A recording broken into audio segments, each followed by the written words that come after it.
So welcome colleagues if you are here in person to International House, to the home of the IAS, and welcome if you were just beginning to join us online. We are beginning to see names coming in the door online. Welcome to the virtual IAS for those of you who are online.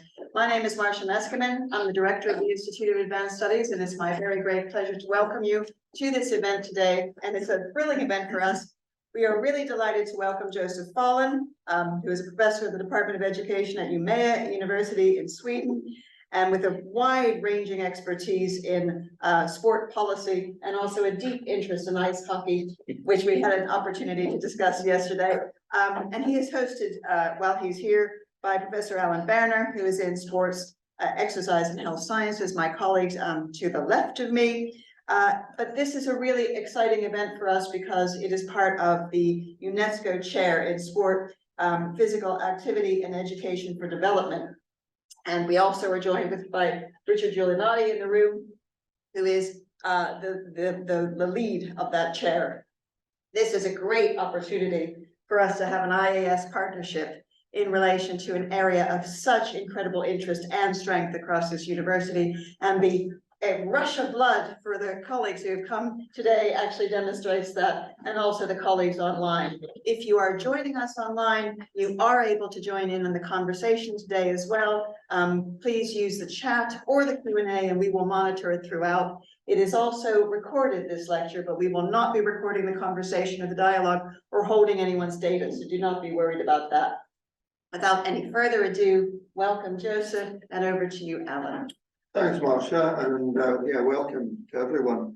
We're particularly privileged to have Joseph Fallon with us today, and I think it's timely given the topic of today's talk, the integration of newly arrived migrants through organised sport, and we'll hear from Joseph the extent to which this has been a successful practice in Sweden.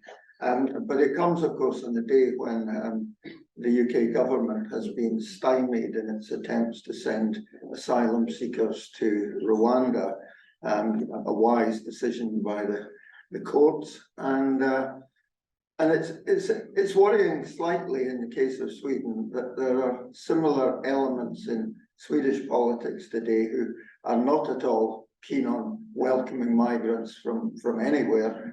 And of course, that's something that's common throughout Europe, and is, I suppose, likely to grow to the extent that there is always going to be more and more people who seek the opportunity to move and to escape all kinds of challenges in their places of birth. So it'll be fascinating for us, I think, in that context, to hear what Joseph has to tell us about the Swedish experience. I've been following Sweden and Swedish politics for many years, and I've noticed a gradual change in terms of attitudes, which mirror those in the UK and so many other countries. But it would be nice to think that Sweden can still provide us with some examples of how these challenges can be met. So welcome to Joseph, and thanks to Marcia. Thank you so much for all these kind words. I'm Joseph. As you've heard, we're in the northeast of Sweden on the coastline. You can look it up if you're interested. Thank you so much to Loughborough University, to the Institute of Advanced Studies, and to the school for this generous opportunity. Thank you also to the chair and Richard for co-hosting this event. I'm extremely grateful for the opportunity to give this talk and share with you some experiences we made through this project, specifically in terms of what's happening in Sweden. The project that I'm going to talk about today is the result of an Erasmus Plus project. We got funding from the EU 3 years ago. 7 research groups across Europe, Canada, Australia joined forces to collect data primarily on policy level, but also at club level, talking to club representatives, members, coaches, leaders, and of course the target groups. So we have well above 100 interviews informing our findings. We're quite proud of that, especially since the project time coincided with us not being able to talk to anyone really. So this project was about delivering data against the background of this problem. And the problem, so to speak, we should be careful in terming it as a problem, but as it happens, the EU decided to do that. It was connected to the latest, I would like to say last, but I think it's the latest refugee crisis in 2015 involving hundreds of thousands of refugees leaving the war in Syria. This resulted in Europe alone in an unprecedented number, at least since the last World War, of refugees seeking asylum in Europe. 241,000 in Sweden alone. So that's a lot on a population of about 10 million. And as stated by the European Commission, the ability to integrate large numbers of newly arrived migrants will remain a key challenge for EU member states in the coming years. This problem, so to speak, was exacerbated by the fact that most of Europe wasn't really prepared policy-wise for such an adjustment, and thereby experienced a general lack of universal best practice to handle this challenge. And the EU, as you know, even though you left it, tend to be a lot about finding universal or at least European best practices. So what the European Commission realized was that the member states needed more policies focusing on integration aspects explicitly, and combine that with a view of civil society as an untapped potential, as they like to call it.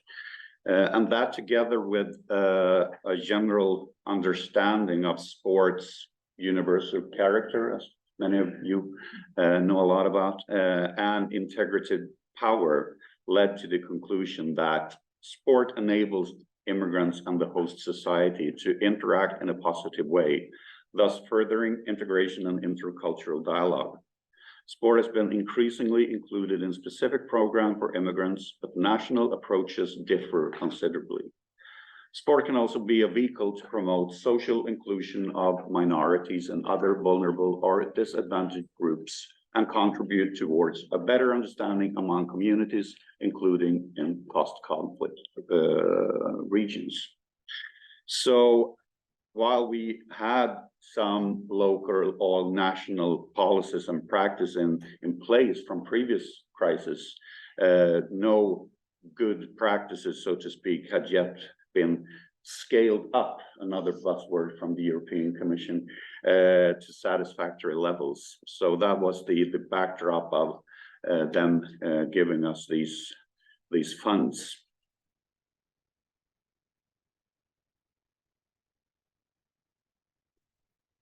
So the promises and hopes of employing sport organizations in this endeavor were, first of all, the omnipresence of sport.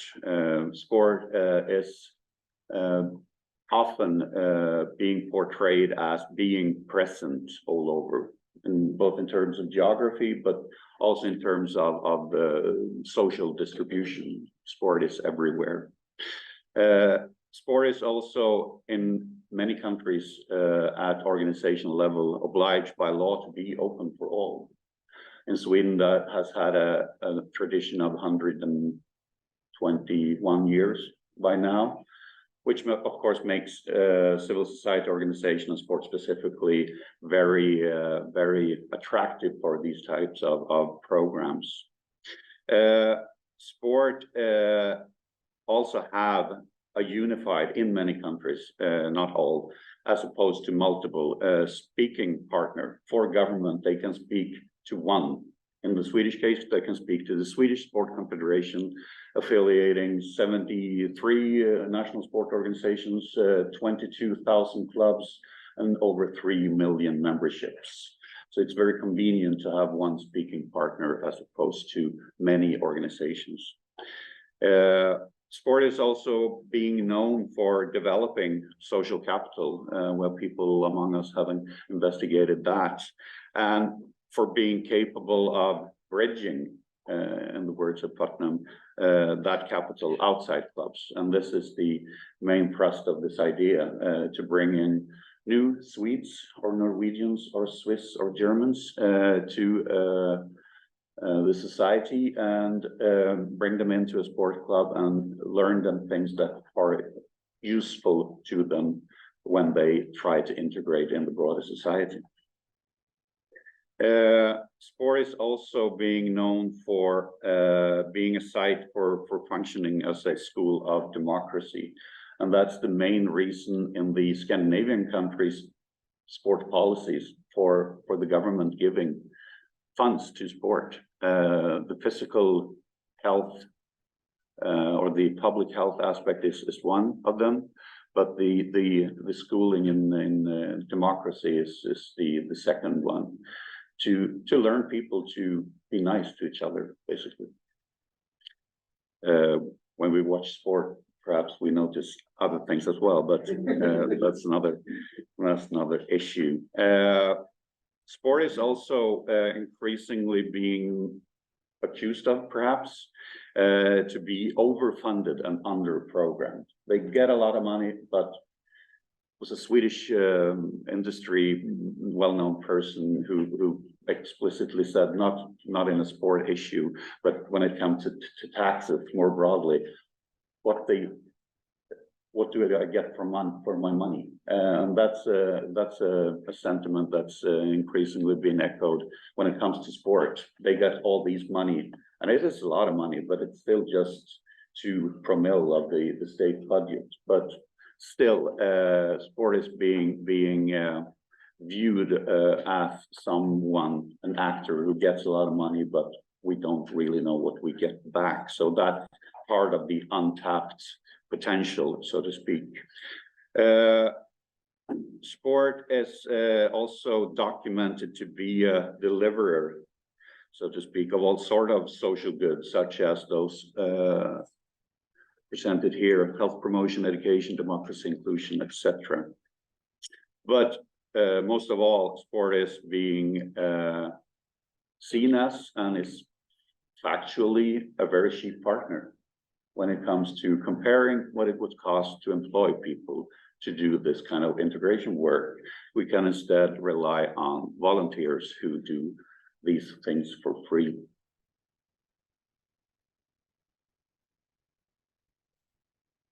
So no promises without pitfalls.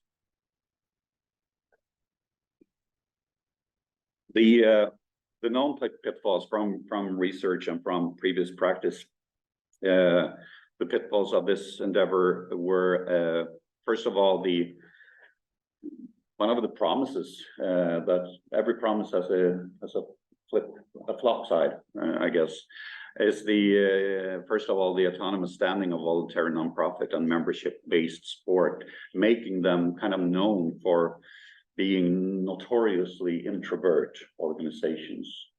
We conceptualize them as we for us organizations, as opposed to, for example, the Red Cross or Save the Children, who are us for them organizations.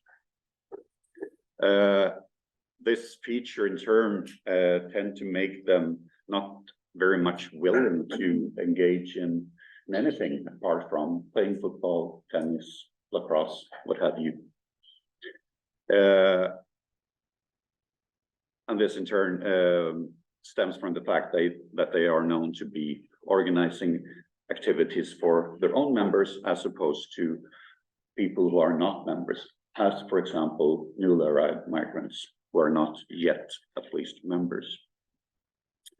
In addition, we know that even if many clubs would want and actually want to take part in addressing this issue, We know from research that the biggest challenge for many sport clubs is the shortage of facilities and leaders. So many of them, when they respond to surveys and being asked of what their biggest problems are, it is the shortage of facilities and leaders. So resulting in that they cannot even take care of their own members.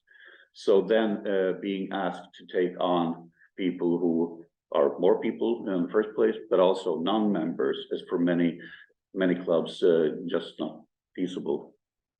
From previous projects, we also know that the integrative promises of these types of activities often transforms into rather assimilative activities. And for those of you who have read just a little thing about integration, you know that integration and assimilation are different things. Previous EU projects of this kind has also shown how difficult it is to transfer these good examples from one context to another. So even though we might find good examples in Sweden, where 9 out of 10 kids have sometime during their upbringing been a member of a sport club, it is a different thing to implement that good example in Greece, where the numbers are quite different. Finally, we know that these types of ambitions tend to have ripple effects into other domains beyond the one in question. The idea of instrumentalized sport have effects that go beyond just integration in this case, or public health in another case, or a schooling democracy, which I'm going to get back to in a while.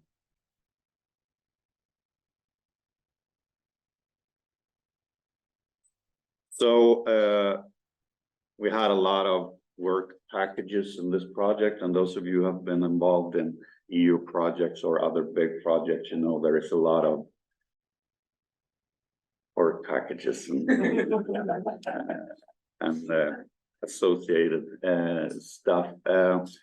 Me and my colleague Cecilia Stanling, we were responsible for the comparisons of policies across these countries. And what we found when we compared policies and programs in the various countries was, first of all, that integrative ambitions and also recipient reactions are dependent on the political context, and that almost goes without saying that more specifically the overall design of programs and projects of course depend on the general view of integration. Are the people more pro or con integration in the first place? And we see kind of big differences between the countries who are used to over decades or even centuries to have immigrants, countries that are almost entirely built on immigrants, and other countries who are more new to the thing of integrating newly arrived migrants. And of course, that also translates into those in power, which tend to, not always, but sometimes be similar. We also find that the ambitions and the reactions are dependent on the relationship between the state and the civil society, and we see quite big differences between these countries when it comes to the general idea of what is civil society. In some countries, civil society is characterized by ideas of which are associated with civil society as opposed to the state.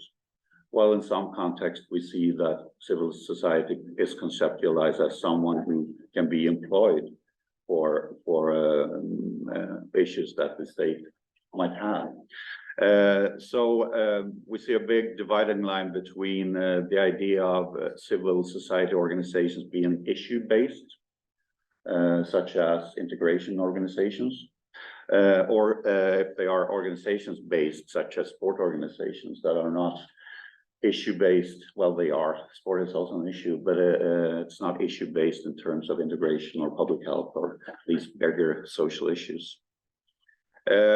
We also see differences between how sport is understood. In the Scandinavian countries, as I said before, the main reason for funding sport is not sport.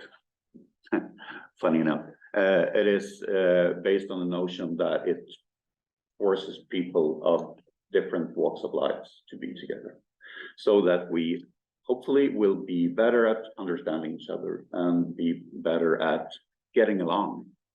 Whereas in other contexts, we see that sport is mainly being funded for its pulse increasing capacity.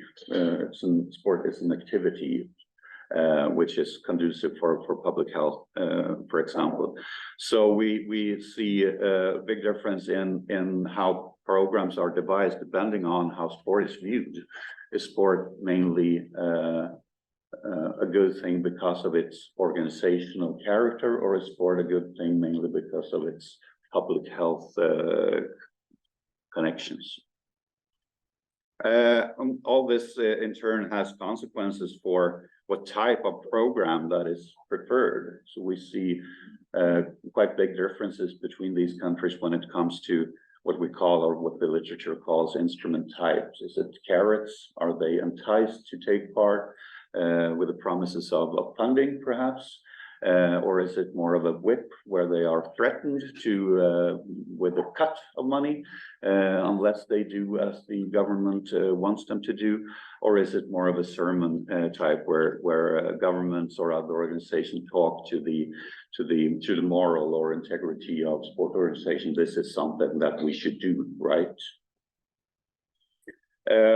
We also found that programming is dependent on, and that's no surprise really, on the organizational context. We see big differences between the small and kind of unitary states of Sweden, Norway, Denmark, and the bigger countries, which also tend to be more fragmented in provinces and regions and cantons, like in Switzerland, and the sub-states in Germany, and the territories in Canada and Australia. So it's one thing to program things in small and unitary countries where you have, for example, one speaking partner, as opposed to in big and more fragmented states as Canada, Germany, Switzerland, and Australia.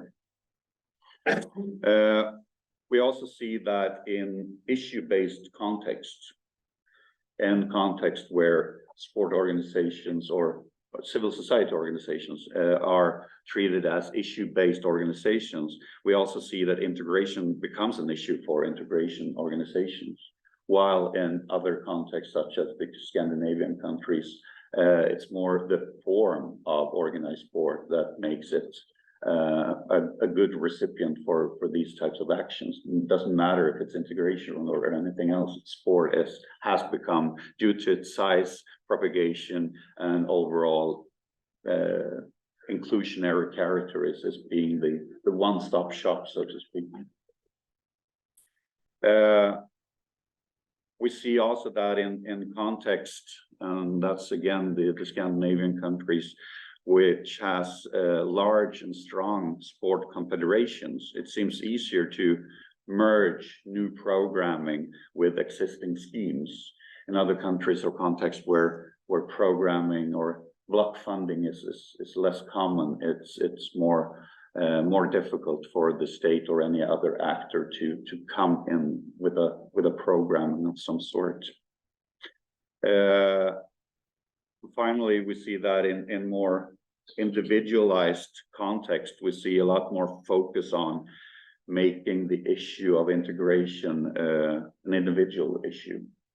We tend to look at the problem differently depending on how we view the problem. Is this a club problem, or is this the end user group problem? Whose problem is this really? And that of course factors in when states and other organizations try to program or try to deal with this issue. To whom should we turn ourselves? Should we go to sport organizations, sport clubs, or should we write out checks to individual persons? that makes it possible for them to buy a swimming pool card or similar.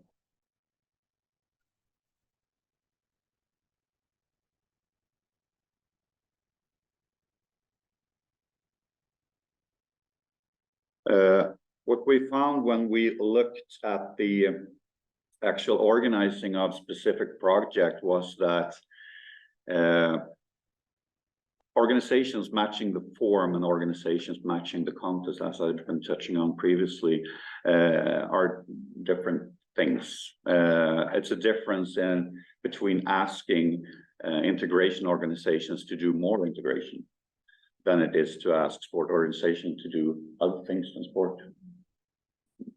That comes to, of course, that's a little surprise, but it's an important distinction to make, because many politicians, when it comes to promises, they have great expectations on sport clubs as deliverer of all sorts of things.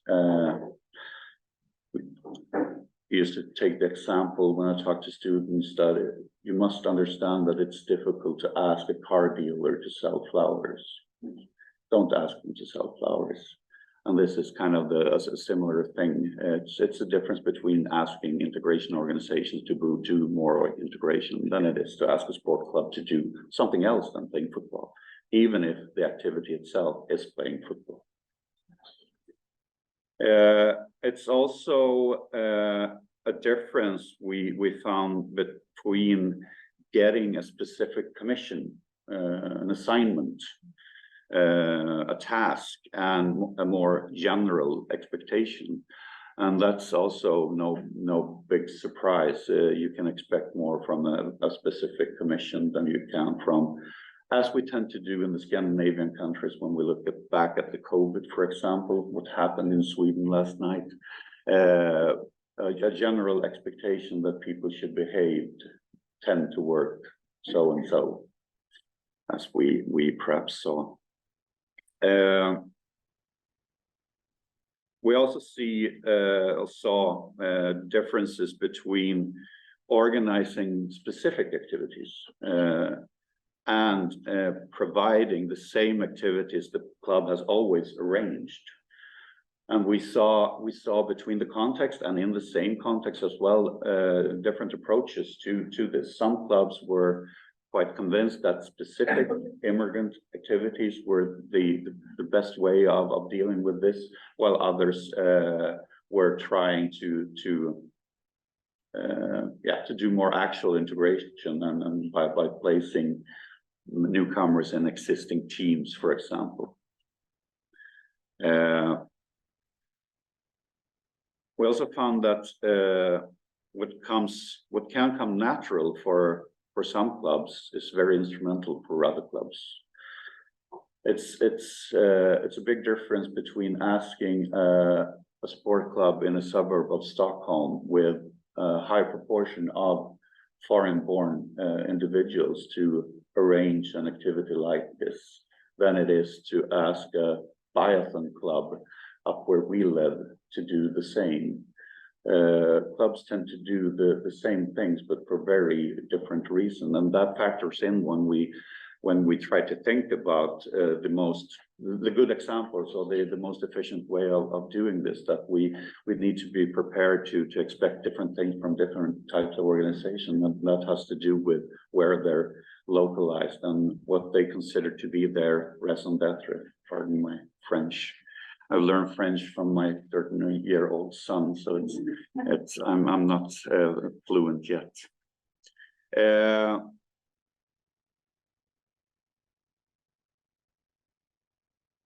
Yeah, we could also see that the ask or the commission to be better at integrating migrants started debates about recruitment of also other underrepresented groups, which is called often conceptualized as whataboutism. Sure, we can do this, but what about, which was not very conducive for integration overall, because it became kind of a phrase that you could use to refrain from doing this, because we have all these other groups that also need to be integrated. Why should we focus more on this group? In terms of more specific side effects, we noticed how many asks these types of organizations are confronted with. This is just one, but especially in context where organized sport is heavily funded, they get 1 million asks a week. This week it was integration, next week it's littering, and the next week it's literacy among young boys. This tends to foster a rather picky behavior, where sport club tend to select well-paid projects, well-paid asks, and low-hanging fruit. Is that even an English say? Yeah, good. Because we say that in Swedish. And then if the integration ask isn't well-paid, and it is usually not low-hanging fruit, depending on where you are. In the Stockholm suburb, it might be, but in the Biathlon Club in Umeå, it might be not. They might easily opt out in favor of next week's project, which is better paid or lower hanging. Finally, we also noticed how many clubs that actually turn down offers, even if they are low hanging or well paid, due to the feeling of being criticized. That's a common knowledge in organization studies, that all types of change initiatives often come across as criticism, because if you ask someone to change, you're telling them that what they're doing is not good enough, and that tends to put off sport clubs that think that they are already doing a lot of great things, and now you're telling us that we're not doing enough. Then you can ask someone else then.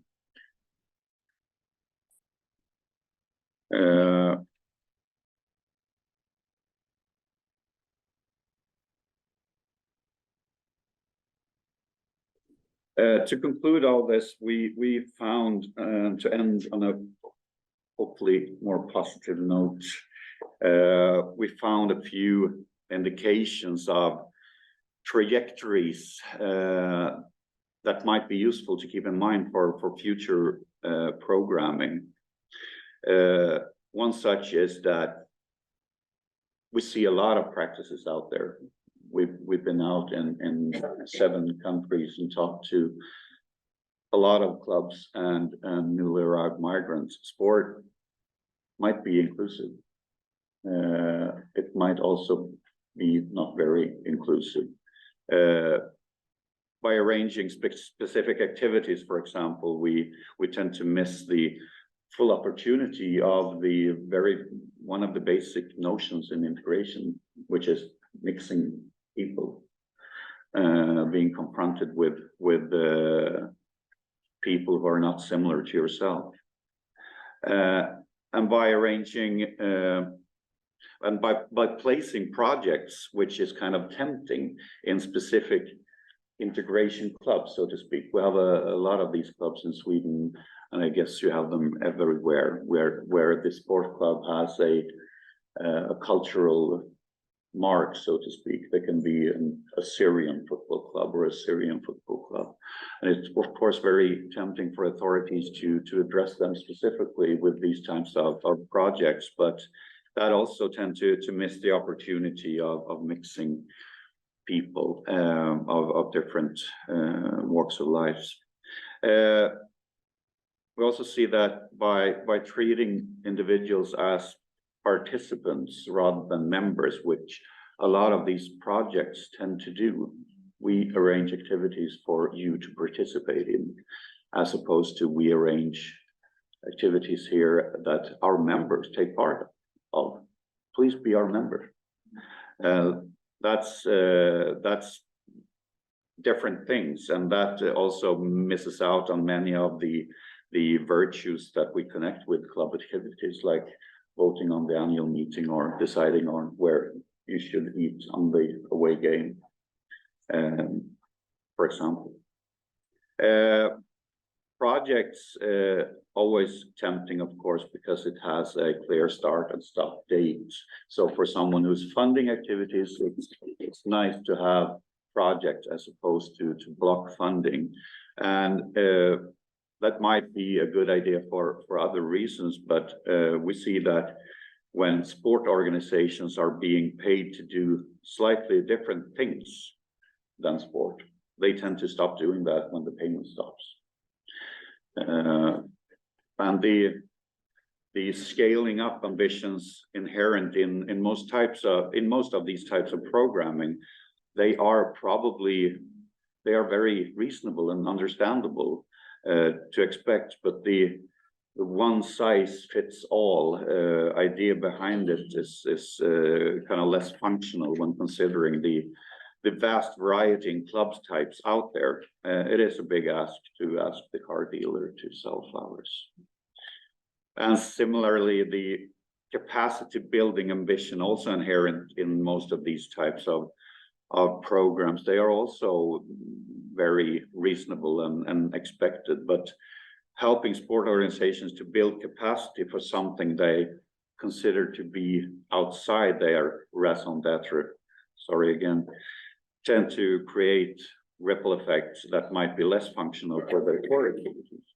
And we see that a lot when we talk to club officials, club coaches, leaders, administrators, that taking part in these types of activities, even though the project is intended to build their organizational capacity, it also creates a lot of bureaucracy.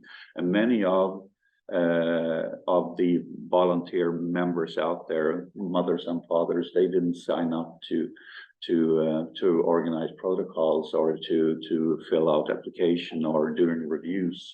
They did it to be with their kids or with the neighbors' kids. So when introducing these kind of capacity building ambition, we also need to realize that we might push the recipient, the sport club, further away from actually wanting to do this, because what we ask of them is to do more admin, and they were not in sport to do admin. I didn't time this, so we have plenty of time for discussion. Thank you.